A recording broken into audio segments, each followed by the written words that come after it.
Madam నమస్తే అండి. ఈరోజు రాష్ట్రంలో ఇసుక విధానాన్ని తీసుకొచ్చారు నూతనంగా. ఇసుక మొత్తం ఫ్రీ అని చెప్పి అసలు ఏ విధంగా అనిపిస్తోంది? రాష్ట్రంలో అలాంటి పరిస్థితి నెలకొంది. సంతోషంగా ఉందండి.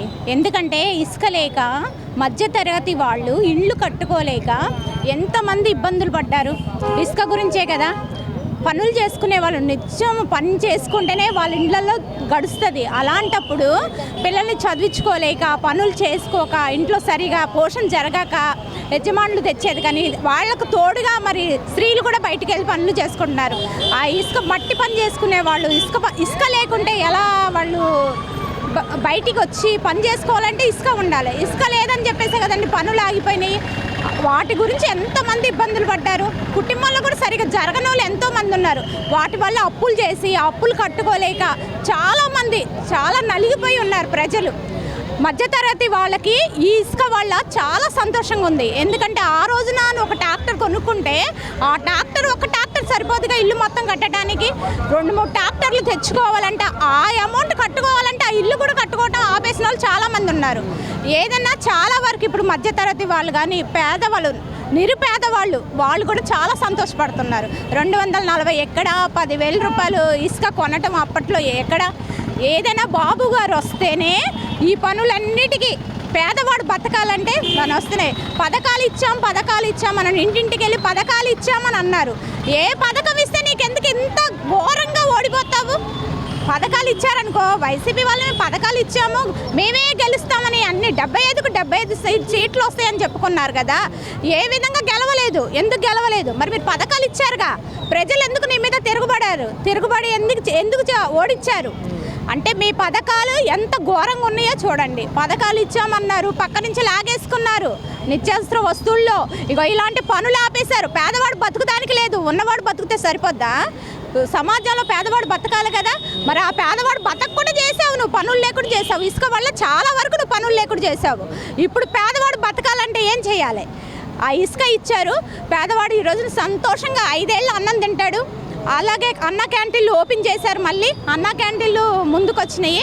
దానివల్ల చాలామంది ఇంటికి వెళ్ళి వంటలు చేసుకోలేక పనులకు వెళ్ళి ఇంట్లో జరగక ఉన్న వాళ్ళందరికీ ఈ రోజున చాలా వరకు అది మేలు. అందులో ఇంకోటి ఏంటంటే ఇప్పుడు పిల్లల్ని చదివించుకునే పిల్లలు ఉన్నారు. ఒక అమ్మఒడి అని ఒక్కరికేసారు. మీరు వైసీపీ వాళ్ళు ఒక్కరికేసారు. అది ఒక్కరికైనా అందరికి అందలేదు. అలాంటిది ఇప్పుడు 3 పిల్లలు ఉన్నా సరే 3 పిల్లలకు 45,000 వేస్తాను. ఇప్పుడు 45,000 పడుతుంది. సంవత్సరానికి 3 గ్యాస్ బండలు ఫ్రీ అన్నారు. మరి గ్యాస్ బండలు ఇంటింటికి అవసరము. ఇప్పుడు ప్రతి ఒక్కరు ఈ రోజున గ్యాస్ లేకుండా పని చేయట్లేదు. పుల్లలపై పెట్టుకుందని కొంతమంది అద్దెండ్లలో ఉంటారు. అద్దెండ్లలో ఉండి పుల్లలపై పెట్టుకుందానికి వీలు లేదు. అలాంటి వాళ్ళు బతకాలంటే ఈ రోజున గ్యాస్ బండ కంపల్సరీగా అవసరం. కొనుక్కోలేని వాళ్ళు చాలామంది పుల్లలపై మీద వంట చేసుకుంటారు. ఆయన అద్దెండ్లలో పెట్టనీయరుగా పుల్లలపై. అలా అద్దెకుండి పుల్లలపై పెట్టుకుంటే ఖాళీ చేయమంటారు. అలాంటి వాళ్ళకు చాలా వరకు ఇది మేలే. మనిషికి ప్రతి ఒక్కరికి పేదవాడైన వాళ్ళు ప్రతి ఒక్కరికి 1,500 పర్సనల్ అకౌంట్లో వేస్తున్నారు లేడీస్కి. వేసినప్పుడు అది కూడా మేలే కదండి. దానివల్ల కూడా ఇంట్లో కొంచెం పిల్లల్ని ఏదన్నా వాళ్ళు సొంతంగా ఏదైనా చేసుకోవాలన్నా వ్యాపారాలు చేసుకోవాలన్నా అది ఉపయోగపడుతుంది. అధికారంలో లేకపోయినా నారా లోకేష్ గారు అధికారంలో లేకపోయినా సరే ప్రజల్ని ఆదుకున్నారు. బండ్లు ఇచ్చారు, వ్యాపారం చూపించారు. ఈరోజు నా ఇంట్లో కూర్చొని ఏమి చేయలేక బయటికి ఇంకొకరి దగ్గరికి వెళ్ళి చేయలేని పరిస్థితిలో స్త్రీలు పురుషులు ఉన్నప్పుడు వాళ్ళ చేతి పని చేసుకోలేని పరిస్థితిలో ఉన్నప్పుడు ఎలా అనిపిస్తుంది? ఈరోజు చంద్రబాబు నాయుడు అధికారం చేపట్టి దాదాపుగా 30 రోజులు కావస్తూ ఉంది. ఈ 30 రోజులు ఎలాంటి మార్పులు తీసుకొచ్చారు రాష్ట్రంలో? ఆయన తీసుకున్న నిర్ణయాలపై ఒక మహిళగా మీరే విధంగా రియాక్ట్ అవుతారు? నేను మాత్రం నిజంగా ఫస్ట్ రావటం 7,000 రూపాయలు పెన్షన్ ఇచ్చారు. అది చాలదండి సంతోషం అనేది మనసుల్లో. 7,000 రూపాయలు పెన్షన్ ఇచ్చారు. ఆ పెన్షను ఇప్పుడు 3,000 నేను ఒకేసారి 4,000 అంటే 3,000 జగన్ గారు వేసినప్పుడు ఎన్ని వేశారు? 250 5 సంవత్సరాలు పట్టింది ఆయన వేయటానికి. కానీ ఒకేసారి 1,000 రూపాయలు పెంచారు.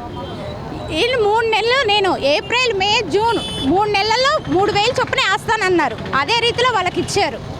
3,000 వేసి 7,000 ఇచ్చారు. ప్రతి నెల 4,000 ఇస్తున్నారు. ఇంతకంటే సంతోషం ఇంకెక్కడ చెప్తామండి?